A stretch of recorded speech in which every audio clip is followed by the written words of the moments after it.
There's really nothing better than waking up early on a Sunday morning to cloudy and rainy skies and then coming to church to worship and be uplifted and then hear vanity of vanities, everything is vanity, and all this stuff doesn't matter when you die, so just give up, right? So I'm happy to share with you all that today we are going to speak of the joyful mystery of death. So if that's cool with you, let's just dive right in, all right? It's funny, I think this is true of Father Tim, your pastor, too. One of my favorite shows, probably my favorite show, is Seinfeld. I'm a huge Seinfeld fan. And I love one of his jokes that he says. He's like, the two greatest fears of humanity are public speaking and death, which means that if you go to a funeral, almost every single person would rather be the one in the casket than the one having to stand up and give the eulogy. But I would say, it's interesting, he notes here, we have this fear and aversion to death. And I would suggest that as a society, we unfortunately do everything we can not to think about it, right? We try to ignore it. And in fact, we put so much energy and effort into trying to escape from this impending reality, doing everything we can to try to make life as long as possible, almost trying to cheat death. And I say this very reverently. I'm not trying to poke fun or make light of the situation, but I even remember in 2020, at the beginning of the pandemic, you had this sense of everyone kind of panicking, saying we're all going to die. And I was thinking to myself, it's well, yeah, did nobody tell you that's how this was going to go? And it's a real thing because we try so hard to distract ourselves from it and to not think about it. And we like to do things like put away old age and death and dying and suffering. We want to keep that behind hospital walls. It's not something that I want to look at. It's not something that I want to see or have to wrestle with. It's uncomfortable and it's scary, which is fair. Because this thing about death that's so scary is there's not a person alive who's experienced it, right? And so there is this element of profound mystery in front of it and the uncertainty and everything else. You may have heard this before, but as priests, we are privileged to live a life of emotional roller coasters. We have the privilege of getting to be with people, with families, with folks in their very highest moments of life, the weddings, the baptisms, all of the great celebrations and achievements. But we also have the privilege of being with folks in their lowest of lows. And that often includes being present and officiating at funerals and going to the hospital and being at deathbeds. And I've been at this for 4 years now, and I can honestly say one of the greatest gifts that has come from being a priest for me is staying in front of the reality of death on a daily basis. Because I cannot escape my own mortality anymore. And that actually starts to change everything once I have to reconcile with it and say this is going to happen. And as difficult as it may be, beautiful things often happen as a result of staying in front of this mystery of dying and death on a regular basis. And it's interesting that this gospel comes up, this thing of you fool, this night your life will be demanded of you, of the suddenness of death. Just last Thursday, I was coming back from the high school, and I got a text message from someone who I know at my home parish, St. Bridget in Johns Creek. And he asked me if I could come to the hospital, Emory St. Joseph's. I'm in residence at Our Lady of the Assumption in Brookhaven, right down the street from all the hospitals there in Sandy Springs. There was a man who I knew. I had done the wedding of his daughter just over a year ago, who was having surgery. He had some kind of rare autoimmune disorder that affected his spine. And it had gotten so serious that he was basically unable to walk. He was almost immobile.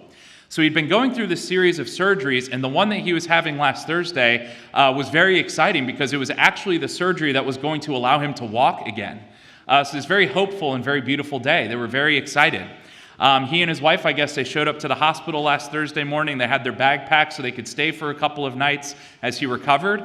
And then it's my understanding that the hope was that they were going to walk out of the hospital together, very much healed from this very difficult disease. Unfortunately, come to find out that he went into the surgery, the medical team was unable to control his bleeding and he ended up passing away on the operating table. And I got called to the hospital. I walked into this meeting room and I had to just meet his wife, who's just sitting there in shock. Can you even imagine? And she's just sitting there trying to make sense of this. If the doctors had just been in a few minutes before to tell her what had happened. And there she is having to call her two daughters who both live out of state, let everybody know and start figuring out what do I do now? And suddenly she's there with the chaplain and having to talk to funeral homes and all of this different stuff. This night your life will be demanded of you. And suddenly, like, this reality of death just comes shattering into the picture. And this illusion of security and of the future and all of these different things that we try to convince ourselves of, I watched it just crumble before her eyes. And I got to sit there with her in it, in like this great tragedy. But there, in my experience, there is always like beauty that comes out of these things. And as I was getting ready to celebrate the funeral Friday morning, I was reading the obituary that they put together for this man. And it was a masterpiece, absolutely beautiful. And what they decided to put into the obituary was that this man actually had this great fascination with reality.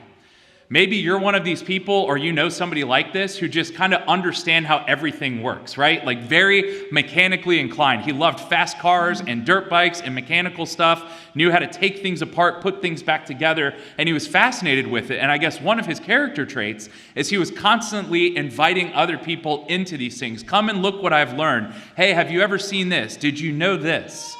Fascinated with education and with learning and doing all these things. He had this certain awe and wonder in front of reality. But not only that, in front of all of those things and in front of all of the accomplishments of his life, it was so evident that this man had fiercely and faithfully loved his wife and his 2 daughters and delighted in them so much.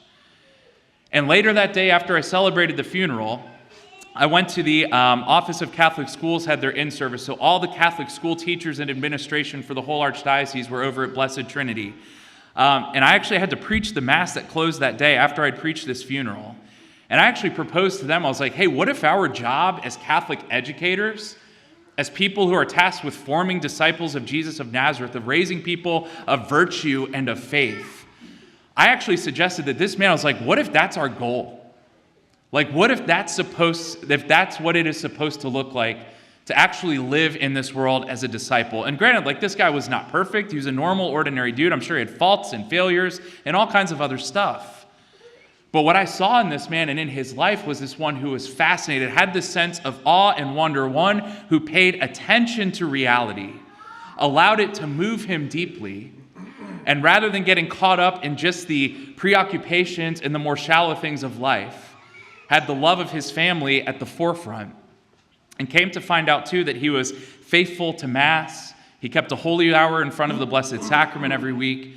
And so what I realized, I was like, this is a guy who kind of figured out what like a hierarchy of priorities looks like. And I actually proposed it of saying, like, maybe this is what we strive for.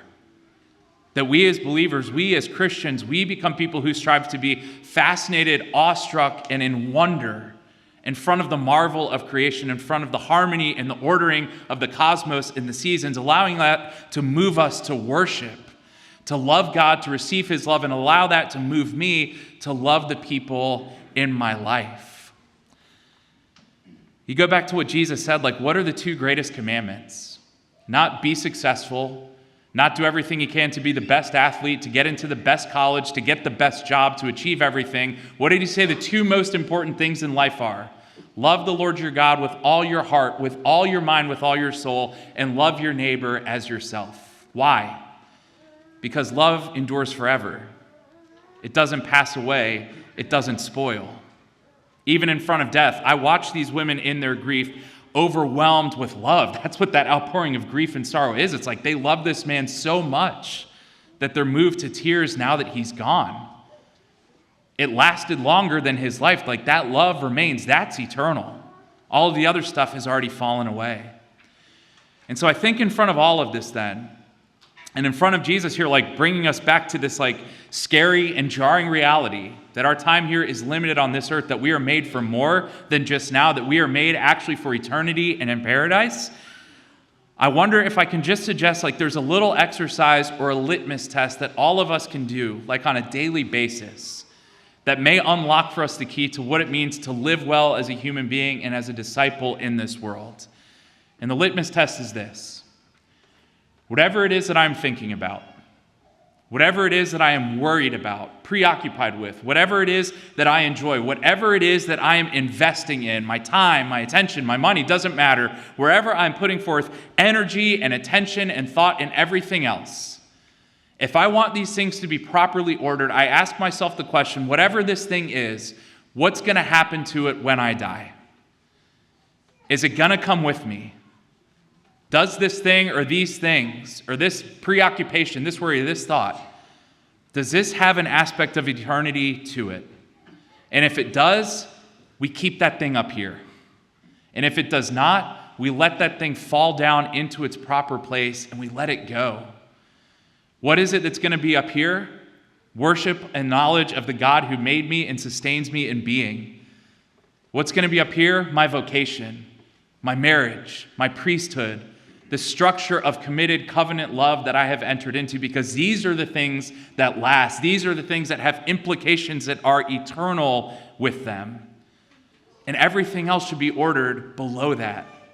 And y'all, I would suggest that if we use that litmus test, as strange as it, and as uncomfortable as it may be to have to think about dying and death and the fact that I am not immortal, actually what it does is it sets us free. And I would suggest it makes us a heck of a lot happier in this life.